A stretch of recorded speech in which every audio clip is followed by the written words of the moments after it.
അവൻ ഇന്നാണ് എന്നെ കാണാൻ വരുമെന്ന് പറഞ്ഞിരുന്നത്. പക്ഷേ എന്തിനു വേണ്ടി?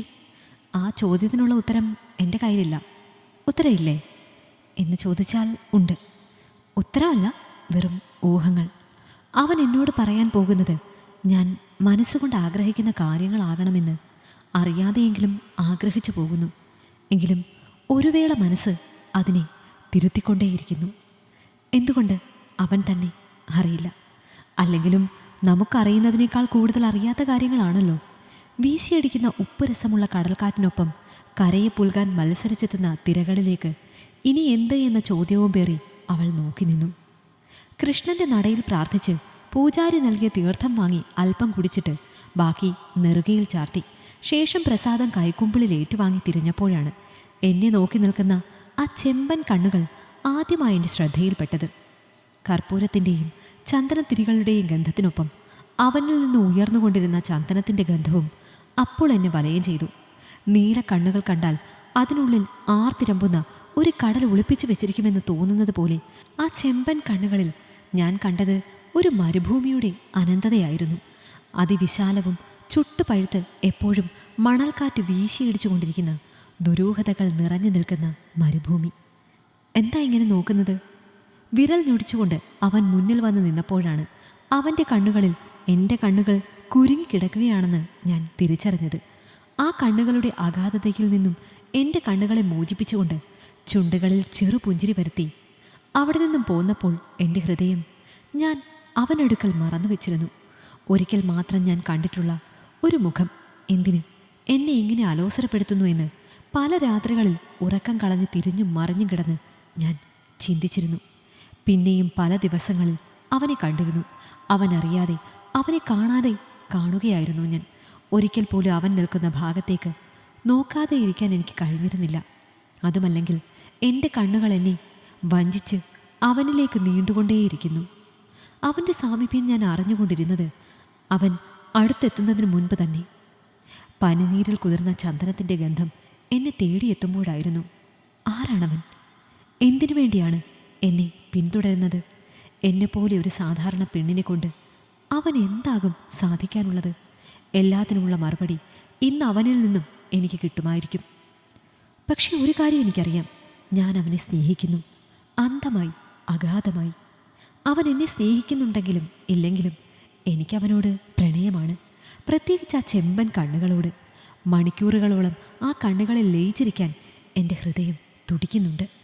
ഏറെ നേരമായി ഈ കടൽക്കരയിൽ ഒറ്റയ്ക്ക് അവനെ കാത്തിരിക്കുന്നു. എന്താവും ഇത്രയും സമയമായിട്ടും അവനെ കാണാത്തത്? ദൈവമേ, ഇനി എന്തെങ്കിലും അപകടം സംഭവിച്ചിട്ടുണ്ടാകുമോ? ഇല്ല, അങ്ങനെയൊന്നും സംഭവിക്കില്ല. ദൈവം ഇനിയും എന്നോട് ക്രൂരത കാണിക്കുമെന്ന് ഞാൻ വിശ്വസിക്കുന്നില്ല. നാളെ ഇന്നത്തേതിലും അധികം തേജസ്സോടെ ഉദിച്ചുയരാൻ അസ്തമയ സൂര്യൻ തൻ്റെ അവസാന രശ്മിയും കടലിൽ താഴ്ത്തി. മനുഷ്യൻ്റെ മനസ്സും ഇങ്ങനെയായിരുന്നെങ്കിൽ ഓരോ ദിവസങ്ങളിലുമുള്ള അനാവശ്യ കാര്യങ്ങളെല്ലാം മനസ്സിൽ താഴ്ത്തി ആവശ്യമുള്ളവ മാത്രം എടുത്തുകൊണ്ട് ഓരോ ദിവസവും പുതുതായി തുടങ്ങാൻ കഴിഞ്ഞിരുന്നുവെങ്കിൽ? ഇല്ല, ഒരിക്കലും കഴിയില്ല. ഭൂതകാലത്തിലെ കറുത്ത ഏടുകൾ അവരെ ജീവനുള്ളിടത്തോളം പിന്തുടർന്നുകൊണ്ടേയിരിക്കും. ഇരുട്ട് പരന്നു തുടങ്ങിയല്ലോ. ഇനിയും അവനെ പ്രതീക്ഷിക്കുന്നതിൽ അർത്ഥമുണ്ടോ? ഇന്ന് തന്നെ വരണം എന്നല്ലേ അമ്പലത്തിൽ വെച്ച് കയ്യിലേൽപ്പിച്ച കുറിപ്പിലുണ്ടായിരുന്നത്? കയ്യിലിരുന്ന് വിയർപ്പിൽ കുതിർന്ന ആ പേപ്പർ കഷ്ണം ഒരിക്കൽ കൂടി നോക്കിയിട്ട് ബാഗിനുള്ളിലെ കുഞ്ഞറയിൽ ഒരിക്കലും കൈവിട്ട് കളയാൻ ആഗ്രഹിക്കാത്ത നിധി പോലെ സൂക്ഷിച്ചു വെച്ചു. അന്ന് കണ്ടതിൽ പിന്നെ അവനെ അമ്പലത്തിൽ വെച്ച് കണ്ടത് നീണ്ട 1 മാസത്തിനു ശേഷമാണ്. അമ്പലത്തിൽ തൊഴുതിട്ട് വലം വെച്ചപ്പോഴാണ് പെട്ടെന്ന് അവൻ എൻ്റെ മുന്നിൽ വന്ന് നിന്നത്. പരിചയക്കാരല്ലെങ്കിലും കാണുമോ എന്ന് പേടിച്ച് അവനെ നോക്കാതെ ചുറ്റിനും കണ്ണോടിച്ചു. അതിനിടയിലും അവനിൽ വ്യാപിച്ചിരുന്ന ചന്ദനത്തിൻ്റെ ഗന്ധം മൂക്ക് വിടർത്തി ഞാൻ ആവോളം ഉള്ളിലേക്ക് ആവാഹിച്ചിരുന്നു. അവൻ അരികിൽ നിന്നും പോയാലും എൻ്റെ ഉള്ളിൽ ആ ഗന്ധം നിറഞ്ഞു നിൽക്കണം. എൻ്റെ പ്രവൃത്തികൾ സാഗൂതം വീക്ഷിച്ചുകൊണ്ട് അവൻ കണ്ണിമയ്ക്കാതെ നോക്കി നിന്നു. ഒരു വേള ആ കണ്ണുമായി കണ്ണുടക്കിയപ്പോൾ ആദ്യമായി മൗനം വെടിഞ്ഞതും ഞാനായിരുന്നു. വഴിമാറൂ, എനിക്ക് പോകണം. കപട ഗൗരവത്തോടെയാണ് പറഞ്ഞതെങ്കിലും മാറരുതെന്ന് ഞാൻ മനസ്സിൽ പ്രാർത്ഥിച്ചിരുന്നു. പക്ഷെ അവൻ എനിക്ക് മുന്നിൽ നിന്നും മാറി നിന്നു. ഒരിക്കൽ കൂടി അവൻ്റെ കണ്ണുകളിലേക്ക് നോക്കിയിട്ട് തല താഴ്ത്തി ഞാൻ മുന്നോട്ട് നടന്നു. 2 ചുവട് വെച്ചിട്ട് തിരിഞ്ഞു നോക്കിയപ്പോൾ എന്നെ നോക്കി പുഞ്ചിരിച്ചു നിൽക്കുന്ന അവനെ കണ്ട് എൻ്റെ ചുണ്ടിലും പുഞ്ചിരി വിരിഞ്ഞു. എൻ്റെ അടുത്തേക്ക് അവൻ മെല്ലെ നടന്നെടുത്തു.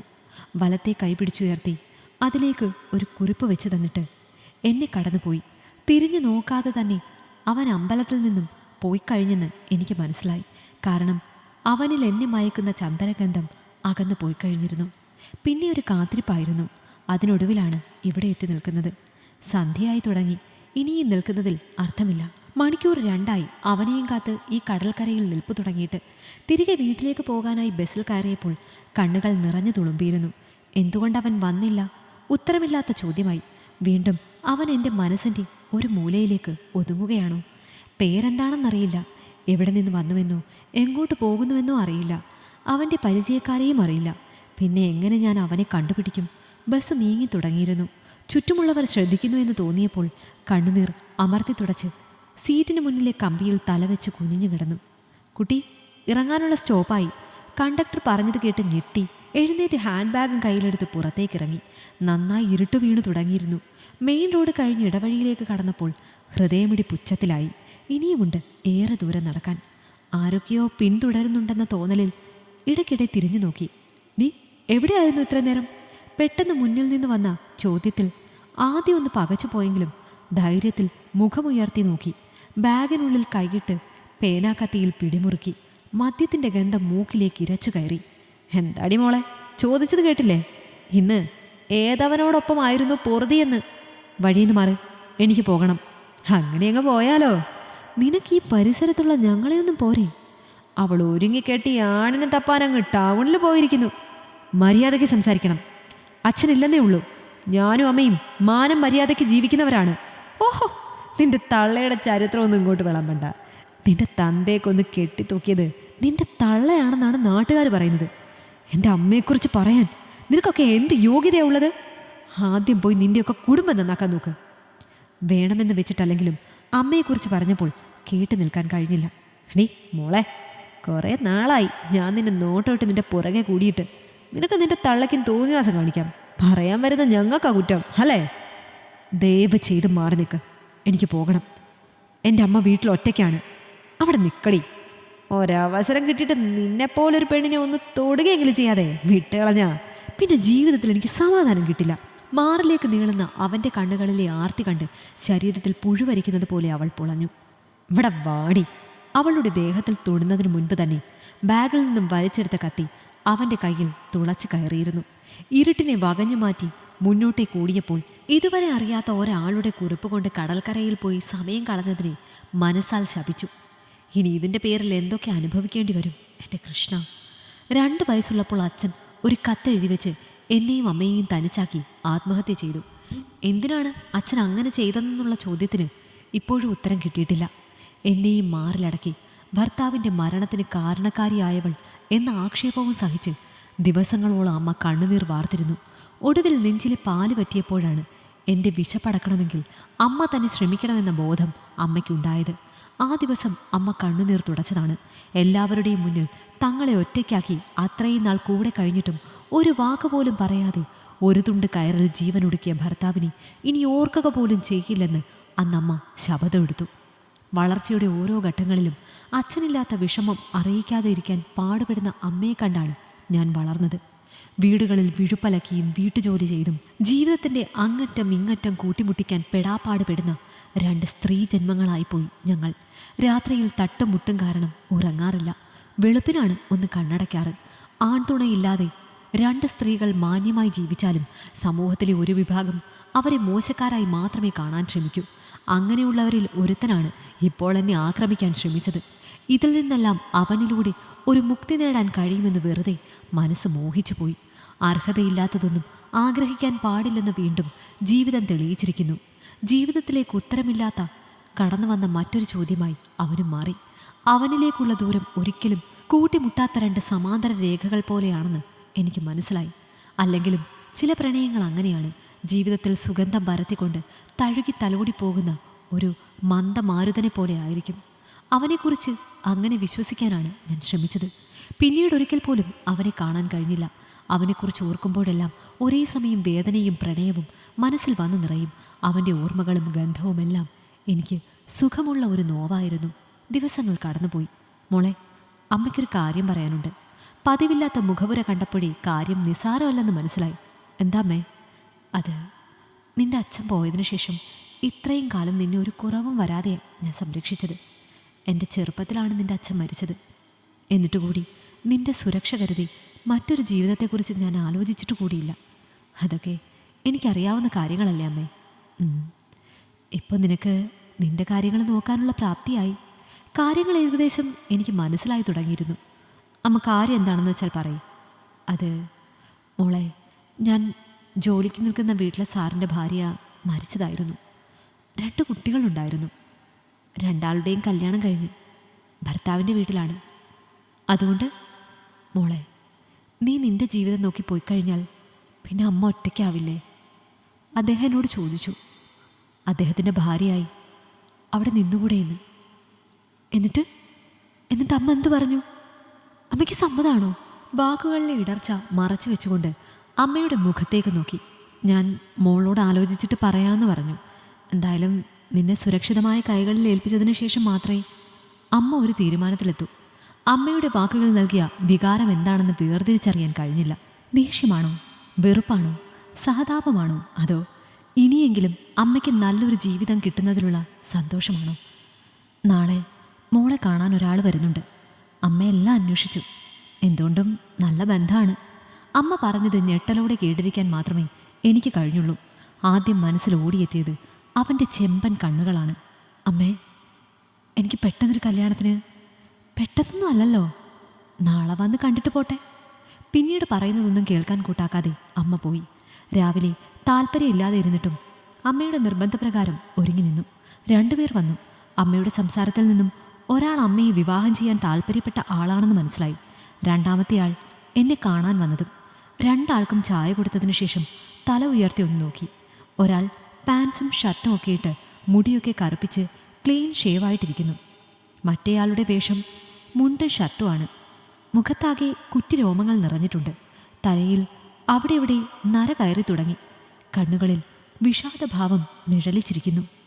2 ആളെ ഒന്നുകൂടി നോക്കിയിട്ട് ഞാൻ അകത്തേക്ക് പോയി.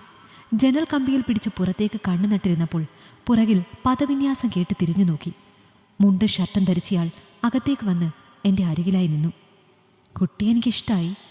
എൻ്റെ വീട്ടിൽ അമ്മയും ഞാനും മാത്രമേ ഉള്ളൂ. അമ്മ സുഖമില്ലാതെ കിടപ്പിലാണ്. നാളെ രാവിലെ റെഡിയായിരിക്കണം. ഞാൻ വിളിക്കാൻ വരാം. മറുപടി എന്താണെന്ന് കേൾക്കാൻ നിൽക്കാതെ എനിക്ക് തിരിച്ചിഷ്ടമായോ എന്ന് കൂടി അന്വേഷിക്കാതെ അയാൾ മുറിയിൽ നിന്നും പുറത്തേക്ക് പോയി. കുറച്ചു കഴിഞ്ഞപ്പോൾ പാൻസും ഷർട്ടും ധരിച്ചയാൾ അകത്തേക്ക് വന്നു. കട്ടിലിരിക്കുകയായിരുന്ന ഞാൻ അയാളെ കണ്ടത് എഴുന്നേറ്റ് ഒരു വശത്തേക്ക് മാറി നിന്നു. ഞാനാണ് മോളുടെ അമ്മയെ കല്യാണം കഴിക്കുന്നത്. പക്ഷെ അതിനു മുൻപ് അവൾക്ക് ഒരേ നിർബന്ധം, മോളെ ആരുടെയെങ്കിലും കയ്യിൽ ഏൽപ്പിക്കണമെന്ന്. മോൾക്കങ്ങനെ ആളെ ഇഷ്ടപ്പെട്ടോ? ഇനിയിപ്പോൾ ഇഷ്ടപ്പെട്ടില്ലെങ്കിലും എതിര് പറയാൻ നിൽക്കണ്ട. നിനക്കവിടെ സുഖമായിരിക്കും, ഒരു കുറവും വരില്ല. എനിക്ക് ഇത്ര പെട്ടെന്നൊരു കല്യാണം വേണ്ട. അത് തീരുമാനിക്കേണ്ടത് നീയല്ല. നിന്റെ അമ്മയ്ക്ക് ഞാൻ കൊടുത്ത വാക്കാണ്. മാത്രമല്ല, എൻ്റെ മക്കൾ 2 ആളും നാളെ വിദേശത്തേക്ക് പോകും. അതിനു മുൻപ് അവളുടെ കഴുത്തിലൊരു താലി കെട്ടണം. നാളെ കഴിഞ്ഞാൽ പിന്നെ ഒരു ശല്യമായി നീ ഞങ്ങളുടെ ജീവിതത്തിലേക്ക് വരരുത്. എനിക്കവളെ എൻ്റെ ഭാര്യയായി അംഗീകരിക്കാൻ കഴിയും. പക്ഷേ നിന്നെ ഒരിക്കലും മകളായി കാണാൻ കഴിയില്ല. എൻ്റെ മക്കൾ അതിനനുവദിക്കുകയില്ല. അപ്പോൾ നിങ്ങൾ പറഞ്ഞു വരുന്നത് അത് തന്നെ. ഇന്നൊരു രാത്രി കൊണ്ട് തീരും അമ്മയും മകളും തമ്മിലുള്ള ബന്ധം. നാളെ മുതൽ നിനക്ക് നിന്റെ വഴി. പറഞ്ഞതൊക്കെ മനസ്സിലായല്ലോ? രാവിലെ ഞാൻ വരും നിന്റെ അമ്മയെ കൊണ്ടുപോകാൻ. നീ റെഡിയായി നിൽക്കണം. നിറഞ്ഞ കണ്ണുകളോടെ എല്ലാം മനസ്സിലായെന്ന രീതിയിൽ തലയാട്ടി. അയാൾ പോയതും വാതിലും അടച്ചു കുറ്റിയിട്ട് കട്ടിലിലേക്ക് വീണ് നെഞ്ചിലെ ഭാരം മുഴുവനും കരഞ്ഞു തീർത്തു. ഇനിയും അമ്മയുടെ ജീവിതത്തിൽ ഒരു ഭാരമാകാൻ കഴിയില്ല. ഞാൻ കാരണം അമ്മയ്ക്ക് ലഭിക്കാൻ പോകുന്ന സൗഭാഗ്യം നഷ്ടപ്പെടാൻ പാടില്ല. ദൈവമേ, നാളെ അയാൾ വന്ന് എന്നെ കൂട്ടിക്കൊണ്ടു പോകുന്നതിന് മുൻപ് അവനെ എൻ്റെ മുന്നിൽ എത്തിക്കണേ. എത്ര ശ്രമിച്ചിട്ടും അവനിൽ നിന്ന് മോചനം നേടാൻ എനിക്ക് കഴിയുന്നില്ല. രാത്രിയിൽ ഭക്ഷണം കഴിക്കാനിരുന്നപ്പോൾ അമ്മ എൻ്റെ മുഖത്ത് നോക്കാൻ പ്രയാസപ്പെടുന്നത് കണ്ട് സങ്കടം തോന്നി. അമ്മേ, എന്താ മോളെ? അമ്മ, എനിക്ക് ചോറ് വാരിത്തരാമോ? അതിനുള്ള മറുപടി ഒരു പൊട്ടിക്കരച്ചിലായിരുന്നു. മോളെ, ഞാൻ വേണ്ടമ്മേ, ഒന്നും പറയണ്ട, എല്ലാം എനിക്ക് മനസ്സിലാകും. അമ്മയെ മാറോടടക്കി ആശ്വസിപ്പിച്ചു. ആ കൈകൊണ്ട് മതിയാവോളം ചോറുണ്ടു. മാറിൽ ചേർന്ന് കിടന്ന് ഒരു കൊച്ചു കുഞ്ഞിനെ പോലെ അമ്മയെ ചുറ്റിപ്പിടിച്ചു. അമ്മയെ മുത്തുള്ള അവസാന രാത്രി. ഓർക്കും തോറും ഹൃദയം വിങ്ങിപ്പൊട്ടുന്നത് പോലെ തോന്നി. അതിരാവിലെ എഴുന്നേറ്റ് അമ്മയുടെ മുഖത്ത് സന്തോഷവും സങ്കടവും ഒരുപോലെ തെളിഞ്ഞു നിന്നിരുന്നു. എൻ്റെ മുഖത്ത് നിർവികാരത മാത്രം. അമ്മയെ കല്യാണം കഴിക്കാൻ പോകുന്ന ആളിനെ അച്ചായെന്ന് വിളിക്കാനുള്ള അനുവാദം ഇല്ലല്ലോ. ഇന്നലെ വൈകുന്നേരം തന്നെ എനിക്കും അമ്മയ്ക്കും സാരിയും ഓരോ സ്വർണ്ണമാലയും കമ്മലും 2 വളകളും കൊണ്ടുവന്നിരുന്നു. ഒരുപക്ഷേ ഇനി ഒരിക്കലും അമ്മയെ തേടി പോകാതിരിക്കാനുള്ള കൈക്കൂലിയായിരിക്കാം. സാരിയും എടുത്ത് മുടി മെടഞ്ഞിട്ട് നെറ്റിയിലൊരു പൊട്ടും കുത്തി കണ്ണാടിയിൽ നോക്കി. ഞാനാണെന്ന് വിശ്വസിക്കാൻ പ്രയാസം തോന്നി. ഒറ്റ രാത്രി കൊണ്ട് ആരുമില്ലാതെയായി മാറിയവൾ വീടിൻ്റെ ചുവരിനോട് പോലും മൗനമായി യാത്ര പറഞ്ഞു. അച്ഛൻ്റെ അസ്ഥിത്തറയിൽ വിളക്ക് വെച്ച് ഏറെ നേരം നിന്നു. എന്തു പറയണമെന്നറിയില്ല. കണ്ണടയ്ക്കുമ്പോൾ അവൻ്റെ ചെമ്പൻ കണ്ണുകൾ തെളിഞ്ഞു വന്നു. ചുറ്റും വീശിയെടുക്കുന്ന കാറ്റിന് അവൻ്റെ ഗന്ധമാണെന്ന് തോന്നി. അമ്മ തട്ടി വിളിച്ചപ്പോഴാണ് ബോധത്തിലേക്ക് വന്നത്. മോളെ, പോകാൻ സമയമായി. അമ്മേ, മോൾക്ക് അമ്മയോടൊപ്പം വീട്ടിലേക്ക് വന്നിട്ട് പോയാൽ പോരെ? അവിടെ നമ്മ മോളെ കൊണ്ടാക്കാം. തലേ ദിവസം അയാൾ പറഞ്ഞ വാക്കുകൾ ഓർമ്മ വന്നു. വേണ്ടമ്മേ, ഇനിയൊരിക്കൽ വരാം. അമ്മയ്ക്കറിയാം, അദ്ദേഹം പറഞ്ഞിരുന്നു ഒരിക്കൽ കൊണ്ടുവരുമെന്ന്. രജിസ്റ്റർ ഓഫീസിൽ ചെല്ലാൻ വൈകും. മോളിറങ്ങിക്കോ, അമ്മ വരും. എൻ്റെ മോള് സന്തോഷമായി ജീവിക്കുന്നത് കാണാൻ. കണ്ണുനീരോടെ പുഞ്ചിരിച്ചുകൊണ്ട് അമ്മയോട് യാത്ര പറഞ്ഞു. വീടിനെ ഒരിക്കൽ കൂടി തിരിഞ്ഞു നോക്കി കാറിലേക്ക് കയറി. അമ്മ കയറിയ കാർ ഞങ്ങളെ കടന്നുപോയി. അയാളെ ഒന്ന് നോക്കുക കൂടി ചെയ്യാതെ സീറ്റിലേക്ക് ചാരി കണ്ണടച്ചു കിടന്നു. രജിസ്റ്റർ ഓഫീസ് എത്തുമ്പോൾ വിളിക്കട്ടെ. ഇനിയൊന്നും എൻ്റെ നിയന്ത്രണത്തിലല്ലല്ലോ. ഞാൻ ജീവിതത്തിൽ ആകെ ആഗ്രഹിച്ചത് അവനെ മാത്രമാണ്. എഴുന്നേൽക്കടോ, അയാൾ ചുമരിൽ തട്ടി വിളിച്ചു. കണ്ണു തുറന്ന് നോക്കിയപ്പോൾ കണ്ടത് ഒരു വീടാണ്. അല്ല, നമ്മളെന്താ ഇവിടെ? അപ്പോൾ കല്യാണം? അങ്ങനെ ചോദിക്കാൻ നാവ് പൊങ്ങിയെങ്കിലും ഒന്നും മിണ്ടാതെ കാറിൽ നിന്നും പുറത്തേക്കിറങ്ങി. അയാൾക്ക് പുറകെ വലതുകാല് വെച്ച് തന്നെ അകത്തേക്ക് കയറി. സ്വീകരിക്കാനായി ആരും ഉണ്ടായിരുന്നില്ല. അകത്തേക്ക് കയറിയതും മരുന്നിൻ്റെയും മലമൂത്ര വിസർജനത്തിൻ്റെയും ഒക്കെ രൂക്ഷമായ ഗന്ധം മൂക്കിലേക്ക് അടിച്ചു കയറി. അമ്മ സുഖമില്ലാതെ കിടപ്പാണ്, അതാ. ഒരു ക്ഷമാപണം പോലെ അയാൾ പറഞ്ഞ വാക്കുകൾക്ക് ഒരു മൂളൽ മറുപടി ഒതുക്കി. ഇയാൾ ആ മുറി ഉപയോഗിച്ചോളൂ. അയാൾ ചൂണ്ടിക്കാണിച്ച മുറിയിലേക്ക് ബാഗുമായി ഞാൻ കയറി. തിരികെ ഇറങ്ങിയപ്പോൾ അയാളെ കണ്ടില്ല. എന്താണ് ഈ വീട്ടിലെ എൻ്റെ സ്ഥാനം അയാളോട് ചോദിക്കാൻ ഒരുപാടുണ്ട്. പക്ഷേ ആളെ കാണാനില്ല. അമ്മ കിടക്കുന്ന മുറിയിലേക്ക് പോയി. ആൾ നല്ല മയക്കത്തിലാണ്. അവശതയിലാണെങ്കിലും ഐശ്വര്യം തുളുമ്പി നിൽക്കുന്ന മുഖം. ആ മുറിയാകെ അടിച്ചു തുടച്ച് അപ്പോഴേക്കും അമ്മ മയക്കം വിട്ടുണർന്നു. ആദ്യം സംശയത്തോടെ നോക്കിയെങ്കിലും അധികം വൈകാതെ അതൊരു പുഞ്ചിരിയിലേക്ക് വഴിമാറി. മുഖഭാവം കണ്ടാൽ എന്നെ അടുത്തേക്ക് വിളിക്കുന്നത് പോലെ തോന്നി. മോളെ, ക്ഷീണിച്ച ശബ്ദത്തിൽ അമ്മ വിളിച്ചു. അവൻ പറഞ്ഞിരുന്നു ഇന്നൊരാൾ വരുന്നുണ്ടെന്ന്. അമ്മയ്ക്ക് സന്തോഷമായി. എനിക്ക് മിണ്ടിയും പറഞ്ഞിരിക്കാനെങ്കിലും ഒരാളായല്ലോ. അമ്മ പറഞ്ഞത് കേട്ട് ഞാൻ ചെറുതായി പുഞ്ചിരിച്ചു. എനിക്ക് സമാധാനം തോന്നി. നഷ്ടപ്പെട്ട അമ്മയ്ക്ക് പകരം ഒരമ്മയെ കിട്ടിയല്ലോ. എങ്കിലും അമ്മയെക്കുറിച്ചുള്ള ഓർമ്മകൾ ഇടയ്ക്കിടെ തികട്ടി വന്നപ്പോഴൊക്കെ നെഞ്ചിൽ നിന്നും വേദനയുടെ ഒരു ഏങ്ങൽ പുറത്തേക്ക് വന്നു. എവിടെയാണെങ്കിലും സുഖമായി കഴിയട്ടെ. എനിക്ക് വേണ്ടി ഒരുപാട് കഷ്ടപ്പെട്ടിട്ടുണ്ട്. ഇനിയെങ്കിലും ആ ജീവിതത്തിൽ സന്തോഷം മാത്രം ഉണ്ടാകട്ടെ. അമ്മയെ കുളിപ്പിച്ച് വൃത്തിയാക്കി നല്ല വസ്ത്രങ്ങൾ അണിയിച്ചു. അപ്പോഴേക്കും അയാൾ മുറിയിലേക്ക് വന്നു. മുറിയാകെ ഒന്ന് കണ്ണോടിച്ചതിന് ശേഷം അമ്മയോട് കുറച്ചു നേരം സംസാരിച്ചു. പോകാൻ നേരം എന്നെ നോക്കി മരുന്നുകൾ എടുത്തു കൊടുക്കേണ്ട രീതികളെല്ലാം വിശദമാക്കി. ദിവസങ്ങൾ കടന്നുപോയി. മെല്ലെ മെല്ലെ ആ വീടിൻ്റെ ചുമതല മുഴുവനായും ഞാൻ ഏറ്റെടുത്തു. അയാളോടൊന്നും സംസാരിക്കാൻ കഴിഞ്ഞില്ല. കാരണം അയാൾ മനഃപൂർവ്വം എന്നെ ഒഴിവാക്കിക്കൊണ്ടിരുന്നു. ഇതിനിടയിൽ അയാളുടെ കല്യാണം കഴിഞ്ഞതാണെന്ന സത്യം വളരെ വേദനയോടെ ഞാൻ മനസ്സിലാക്കി. ഒരു താലിച്ചരട് പോലും കെട്ടാതെ എന്തുദ്ദേശത്തിലാണ് ഇവിടെ കൊണ്ടുവന്ന് താമസിപ്പിച്ചിരിക്കുന്നതെന്ന് അയാളുടെ മുഖത്ത് നോക്കി ചോദിക്കാൻ തന്നെ തീരുമാനിച്ചു. അതിനു മുൻപ് അമ്മയോട് അയാളെക്കുറിച്ച് ചോദിക്കണം എന്ന് തോന്നി. ഇന്നുവരെ എൻ്റെ കാര്യങ്ങളൊക്കെ ചോദിച്ചതല്ലാതെ മറ്റൊന്നും അമ്മ പറഞ്ഞിരുന്നില്ല. അമ്മേ, ഞാനൊരു കാര്യം ചോദിച്ചോട്ടെ? അതിനിപ്പോൾ എന്താ? മോക്ക് എന്താ അറിയേണ്ടതെന്ന് വെച്ചാൽ ചോദിച്ചോളൂ. അത് അമ്മ ഇവിടുത്തെ കാര്യങ്ങളൊന്നും എന്നോട് പറഞ്ഞിട്ടില്ലല്ലോ. കുറച്ചു നേരം ഒന്നും മിണ്ടാതെ അമ്മ എന്നെ തന്നെ നോക്കി. ആ കണ്ണുകളിൽ നിന്ന് ഒലിച്ചിറങ്ങുന്ന നീർത്തുള്ളികൾ കണ്ട് ഒന്നും ചോദിക്കേണ്ടിയിരുന്നില്ല എന്ന് ഒരു നിമിഷം തോന്നിപ്പോയി. അമ്മേ, സങ്കടമാണെങ്കിൽ പറയണ്ട. സങ്കടമാണ് മോളെ. അവൻ്റെ അവസ്ഥയോർത്ത്. എൻ്റെ മോൻ, അവനൊരു പാവമാണ്. സ്നേഹിക്കാൻ മാത്രം അറിയുന്നവൻ. അവൻ്റെ ജീവിതത്തിലേക്ക് പ്രണയമായി അവൾ കടന്നു വന്നത് അവൻ ഡിഗ്രിക്ക് പഠിക്കുമ്പോഴാണ്. 5 വർഷത്തെ പ്രണയത്തിനൊടുവിൽ ഇരു വീട്ടുകാരുടെയും പൂർണ്ണ സമ്മതത്തോടെ അവർ ഒന്നായി. ആരും കണ്ണുവെച്ചു പോകുന്ന തരത്തിലായിരുന്നു അവരുടെ ജീവിതം. പരസ്പരം സ്നേഹിക്കാൻ രണ്ടാളും മത്സരിക്കുകയായിരുന്നു. മോൻ്റെ അച്ഛൻ മരിച്ചതിനു ശേഷം മാനസികമായി തളർന്നിരിക്കുന്ന എന്നെ ജീവിതത്തിലേക്ക് തിരികെ കൈപിടിച്ചു കൊണ്ടുവന്നത് എൻ്റെ മോളാണ്. മകൻ്റെ ഭാര്യ എന്ന സ്ഥാനത്തല്ല, സ്വന്തം മകളായിട്ടാണ് അവളെ ഞാൻ സ്നേഹിച്ചത്. ഈ വീടിൻ്റെ വിളക്കായിരുന്നു അവൾ. ഒരു നിമിഷം നിർത്തിയിട്ട് അമ്മ വീണ്ടും തുടർന്നു. എന്നാൽ വിളിക്കാതെ വന്ന അതിഥിയെപ്പോലെയാണ് ആ അസുഖം മോളുടെ ജീവിതത്തിലേക്ക് കടന്നു വന്നത്. ഒപ്പം അവൾ അമ്മയാകാൻ പോകുന്നു എന്നുള്ള സന്തോഷവും. ബ്രെയിൻ ട്യൂമറായിരുന്നു. ഇടയ്ക്കൊക്കെ തലവേദന വരാറുണ്ടായിരുന്നു. അതൊന്നും കാര്യമാക്കാതെ അവൾ ഞങ്ങളെ ശ്രദ്ധിച്ചുകൊണ്ടിരുന്നു. ഒക്കെ കണ്ടുപിടിച്ചപ്പോഴേക്കും അവളെ രക്ഷപ്പെടുത്താൻ കഴിയാത്ത അവസ്ഥയിലായിരുന്നു. കുഞ്ഞിനെ ഉപേക്ഷിക്കാനും അവൾ തയ്യാറായില്ല. ഒടുവിൽ അവൻ ഒരേ സമയം അവൻ്റെ ഭാര്യയെയും കുഞ്ഞിനെയും നഷ്ടപ്പെട്ടു. അതോടെ തകർന്നു പോയി അവൻ. ഞാൻ പിന്നെ വിഷാദത്തിലേക്ക് പോയി. അവൻ മദ്യത്തിലും മയക്കുമരുന്നിലുമൊക്കെ ആശ്രയം കണ്ടെത്തി. പിന്നീടുള്ള അവൻ്റെ തകർന്ന ജീവിതം കണ്ടാണ് ഞാൻ വീണുപോയത് മോളെ. എൻ്റെ വിഷമം കണ്ടിട്ടാകണം അവൻ ദുശീലങ്ങളൊക്കെ പതിയെ ഉപേക്ഷിച്ചു. മോളുടെ കാര്യം അവൻ്റെ ഒരു സുഹൃത്തിൻ്റെ സുഹൃത്ത് വഴി വന്നതാണ്. ആരുമില്ലാത്ത കുട്ടിയാണെന്നറിഞ്ഞതുകൊണ്ട് എന്നെ നോക്കാൻ വേണ്ടി കൂട്ടിക്കൊണ്ട് വന്നതാണ് മോളെ. പക്ഷെ മോളെ കണ്ടപ്പോൾ മുതൽ എനിക്കെൻ്റെ നഷ്ടപ്പെട്ടു പോയ മോളെ ഓർമ്മ വരുന്നത്. അല്ല, മോളുടെ കണ്ണെന്താ നിറഞ്ഞിരിക്കുന്നത്? ഓ, ഒന്നുമില്ലമ്മേ, മരുന്ന് കഴിച്ചിരിക്കല്ലേ അമ്മ, ഉറങ്ങിക്കോളൂ. നിറഞ്ഞു വന്ന കണ്ണുകൾ അമ്മയിൽ നിന്ന് ഒളിപ്പിച്ചുകൊണ്ട് ഞാൻ ഉമ്മറത്തേക്ക് നടന്നു. അവിടെയുള്ള കൃഷ്ണൻ്റെ ഫോട്ടോയ്ക്ക് മുന്നിൽ നിന്ന് എൻ്റെ സങ്കടങ്ങളെല്ലാം ഒഴുക്കിക്കളഞ്ഞു. ഞാനിവിടെ വേലക്കാരിയായിരുന്നു. ഒരു തരത്തിൽ നോക്കിയാൽ അയാൾ നല്ലവനാണ്. ഒരു നോട്ടം കൊണ്ട് പോലും എന്നോട് മോശമായി പെരുമാറിയിട്ടില്ല. ആവശ്യത്തിന് ഭക്ഷണവും വസ്ത്രവും കിടക്കാനൊരു സ്ഥലവും നൽകി. അയാളോട് ഞാൻ കടപ്പെട്ടിരിക്കുന്നു. പിന്നീടുള്ള ദിവസങ്ങളിൽ എല്ലാം അയാൾ അറിയാതെ ഞാൻ അയാളെ ശ്രദ്ധിച്ചു തുടങ്ങി. എപ്പോഴും മുഖത്ത് വിഷാദം തന്നെയാണ്.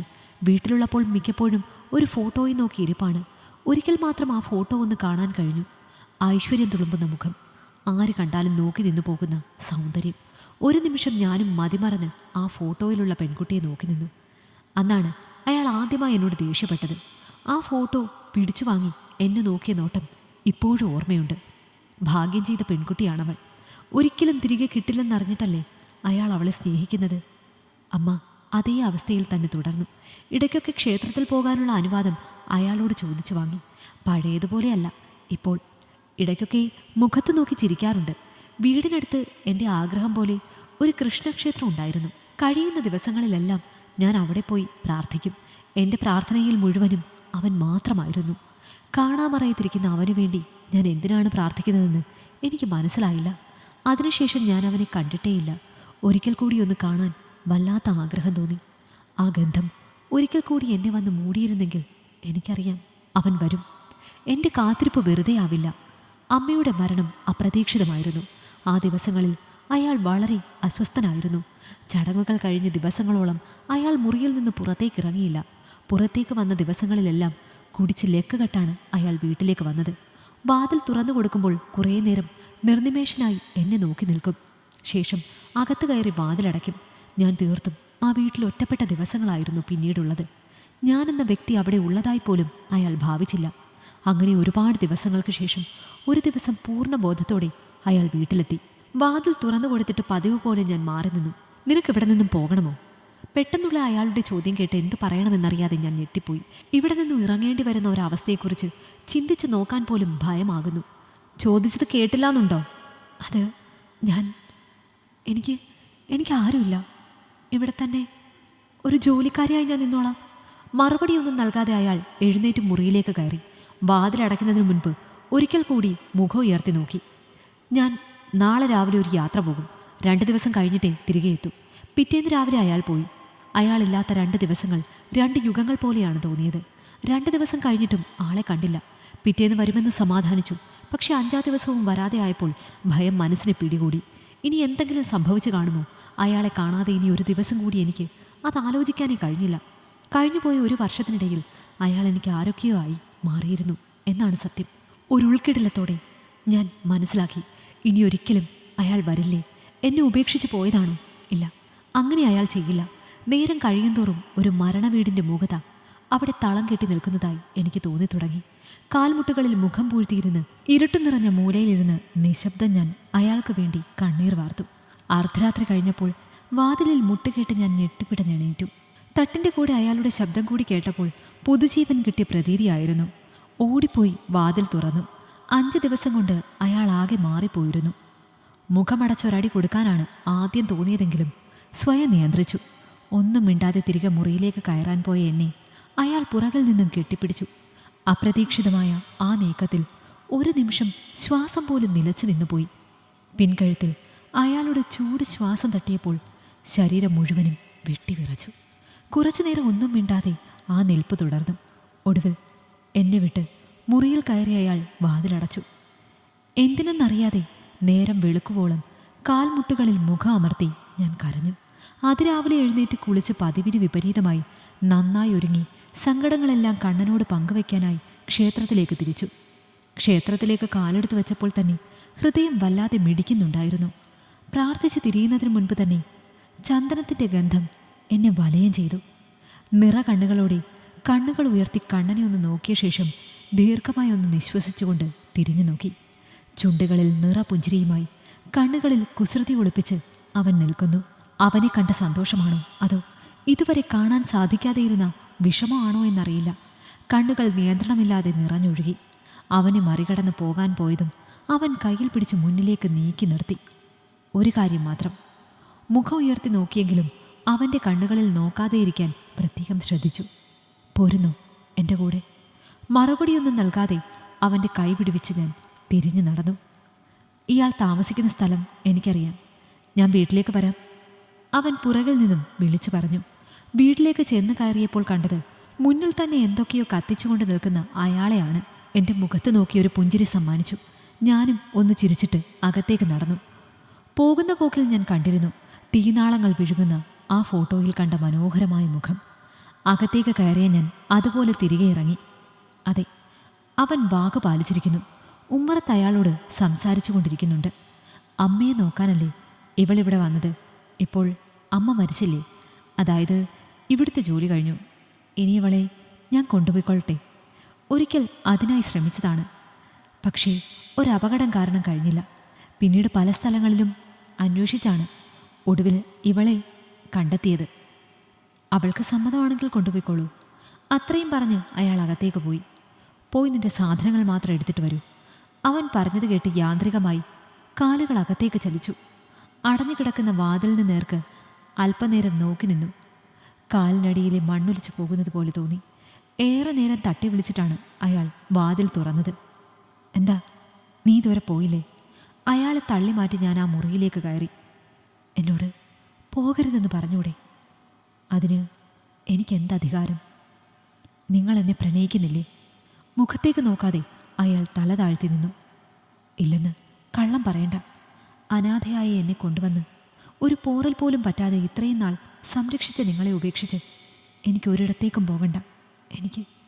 എനിക്ക് നിങ്ങളെ പിരിയാനാകുന്നില്ല. പേരിന് വേണ്ടി മാത്രമെങ്കിലും ഒരു താലി എൻ്റെ കഴുത്തിൽ ചാർത്തി തന്നോടെ. ഞാൻ പറഞ്ഞത് വിശ്വസിക്കാനാകാതെ അയാൾ എന്നെ നോക്കി. അയാളുടെ മാറിലേക്ക് ചാഞ്ഞ് പൊട്ടിക്കരഞ്ഞ് ഒരിക്കലും കൈവിടരുതെന്ന് അപേക്ഷിച്ചു. എൻ്റെ മുഖം കൈക്കുമ്പിളിൽ കോരിയെടുത്ത് ഒളിപ്പിച്ചു വെച്ച പ്രണയമെല്ലാം ചുംബനമായി നൽകിക്കൊണ്ടാണ് എനിക്കുള്ള മറുപടി അയാൾ നൽകിയത്. അയാൾ ഷെൽഫിൽ ഒളിപ്പിച്ചു വെച്ചിരുന്ന കുഞ്ഞൊരു പെട്ടിയിൽ നിന്നും മഞ്ഞച്ചരടിൽ കെട്ടിയ താലിയെടുത്ത് എൻ്റെ കൈ പിടിച്ച് ഹാളിലെ കൃഷ്ണൻ്റെ ഫോട്ടോയുടെ മുന്നിൽ വെച്ച് എൻ്റെ കഴുത്തിൽ ചാർത്തി. അമ്പലത്തിൽ നിന്നും കൊണ്ടുവച്ച പ്രസാദത്തിൽ നിന്നും ഒരു നുള്ളു കുങ്കുമം എടുത്ത് നെറുകയിൽ ചാർത്തി. പെട്ടെന്ന് ഓർമ്മ വന്നതുപോലെ ഞങ്ങൾ ഒരുമിച്ച് തിരിഞ്ഞു നോക്കി. എല്ലാം കണ്ടുകൊണ്ട് അവൻ ഞങ്ങളുടെ തൊട്ടുപുറകിൽ തന്നെ ഉണ്ടായിരുന്നു. ഞങ്ങളെ ഒന്ന് നോക്കിയതിനു ശേഷം ചുണ്ടിൽ ഒളിപ്പിച്ച പുഞ്ചിരിയും കണ്ണുകളിൽ നിറയെ കുസൃതിയുമായി അവൻ തിരികെ നടന്നു. ചന്ദനത്തിൻ്റെ ഗന്ധം എന്നിൽ നിന്നും അകന്നു പോകുന്നതും മറ്റേതോ സുഗന്ധം എന്നെ വന്ന് വലയം ചെയ്യുന്നതും അപ്പോൾ ഞാൻ അറിഞ്ഞു. ഈ കഥ നിങ്ങൾക്കിഷ്ടമായെങ്കിൽ ലൈക്ക് ചെയ്യൂ. നിങ്ങളുടെ അഭിപ്രായങ്ങൾ കമന്റായി രേഖപ്പെടുത്തൂ. കൂടുതൽ കഥകൾ കേൾക്കാൻ ഈ ചാനൽ സബ്സ്ക്രൈബ് ചെയ്യൂ.